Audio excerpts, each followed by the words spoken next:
must be licking her chops with the mayhem that she has seen unfold this week.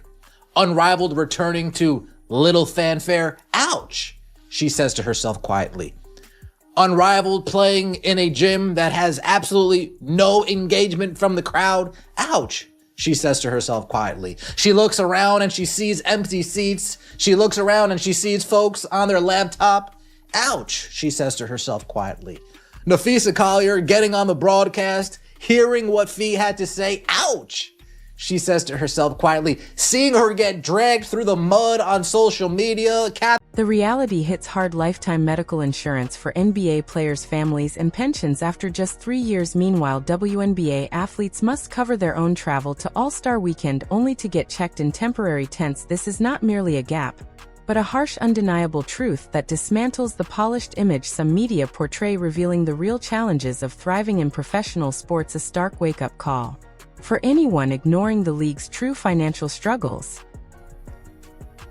Gershon Yabusele on why the NBA is better than Europe. If you play 3 years in the NBA, you get a lifetime pension. After 4 seasons, medical expenses are covered for life. After 5 years, the medical coverage is extended to the entire family. I want to play for 5 years in the NBA so that my family can benefit from that lifetime care. I'd love to see it. Shakira Austin quotes this and she says to herself, must be nice. Over here, they telling vets to pay for a flight to All-Star Weekend to get checked by a doc.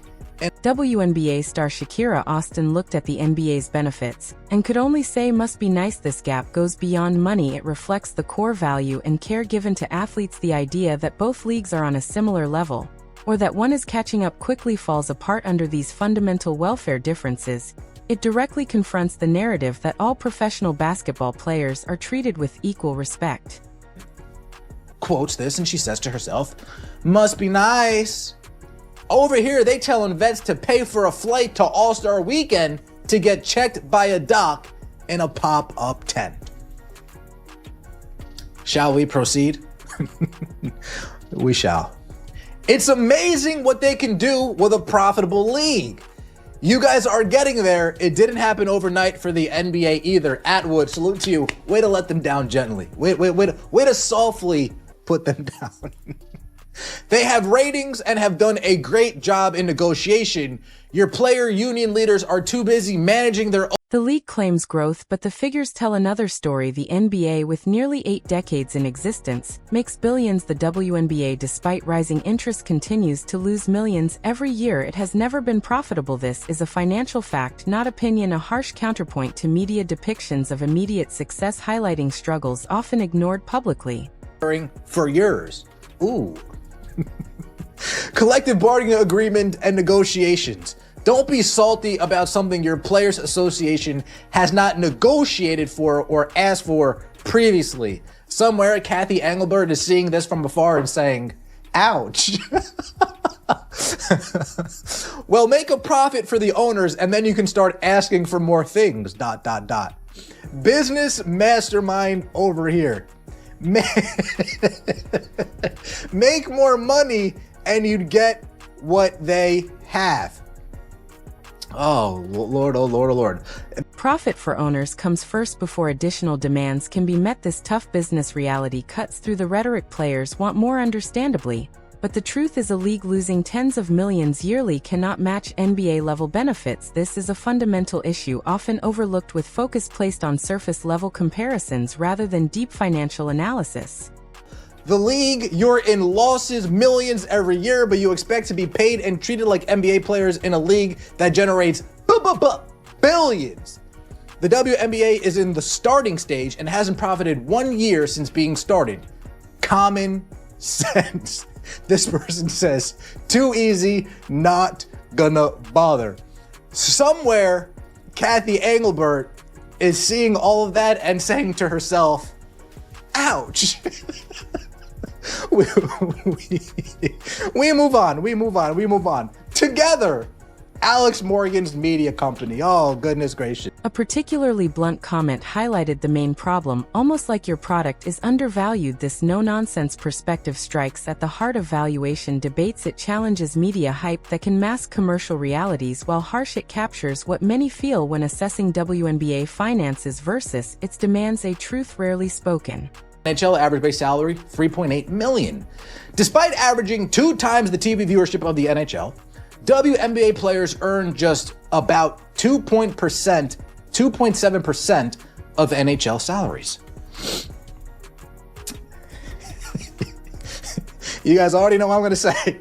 Somewhere Kathy Engelbert looked at this comment section and said to herself, ouch.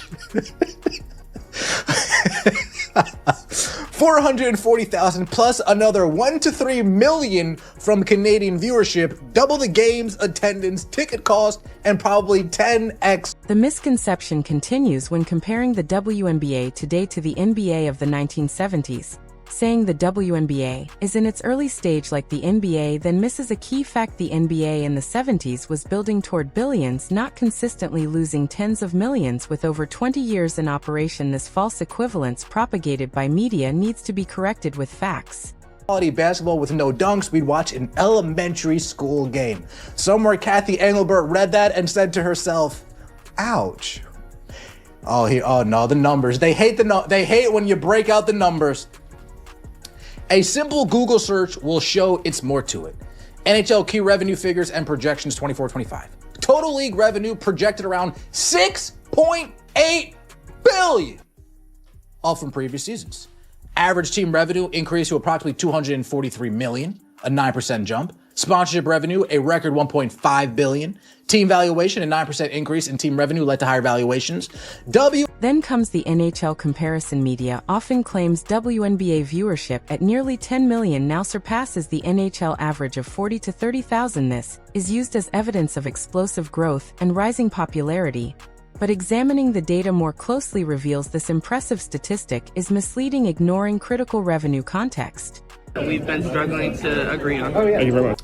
A deal is not coming by Friday. I can guarantee you that. Will it come before the season starts? Perhaps.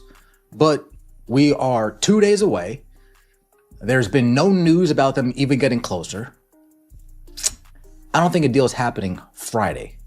Maybe a few months after that. But Friday, I would be utterly surprised. And I'll admit, I was wrong. The WNBA is never giving them $10.5 million per team salary cap. The WNBA has not even responded to them in 2 weeks. And you think billionaire owners are going to cave in now? Not! The NHL viewership extends beyond the US, adding millions from Canadian fans. This is overlooked in WNBA comparisons. Consider higher attendance, ticket costs, and often 10 times merchandise sales for hockey. Saying WNBA doubles NHL viewership is a selective truth. Ignoring hidden revenue streams highlights the financial gap. WNBA players make a base of $12,000 while NHL players earn $3.8 million, only 27 of NHL salaries. This exposes that viewership alone does not equal comparable professional value or profitability. One commentator summed it up bluntly: the majority of NHL income is from ticket sales, merchandise, and superior sponsorships. Focusing on viewership alone shows a misunderstanding of how major leagues make billions. The most brutal comment followed: no one cares about women's basketball. If you wanted low-quality basketball with no dunks, we would watch school games. While harsh, it reveals that part of the audience sees the product as lacking, contradicting media attempts to show universal admiration. A Google search shows NHL revenue projected at $6.8 billion in 2024. Average team revenue up 9 to about $233 million. Sponsorship alone at $1.5 billion. These numbers define a truly profitable league. Compare that to WNBA valuation of $226 million with record viewership projecting 40 to 50 million. Losses, media hype, and new deals may help, but do not erase current financial pain. This shows hype does not equal sustainable profit. Commissioner Kathy Engelbert has faced the harsh reality, seeing the league struggle, new ventures return with little fanfare, empty gyms, and disengaged crowds. Contradicting narratives of fully engaged, sold-out events. Nafisa Collier controversy amplified the scrutiny. Social media backlash shows the fragile public image. Even Brianna Stewart, while confident in a new CBA, admits the process is tough, exposing the drawn-out negotiations and internal challenges contradicting media portrayals of smooth progress on player welfare. The reality of CBA talks is even harsher. No deal by deadline. WNBA hasn't responded in 2 weeks. Billionaire owners caving to $10.50 million salary cap demands while losing money is unrealistic. The truth about power dynamics is brutal. Media may show rapid ascension, but data and public comments tell a different story. This is not only about Asia Wilson, it applies to anyone willing to see the truth about financial stability, player welfare, and structural issues. These critiques form a united response to inflated narratives about losses, player benefits, and misguided comparisons. The real story, stripped of hype, shows a league still facing business realities. Ignoring these only delays hard, necessary conversations. Perceived success versus financial reality is stark. WNBA faces unprecedented attention, but ongoing structural problems. Honest critiques serve as a call to action. Accept the truth, however uncomfortable, to build a future fulfilling professional women's basketball.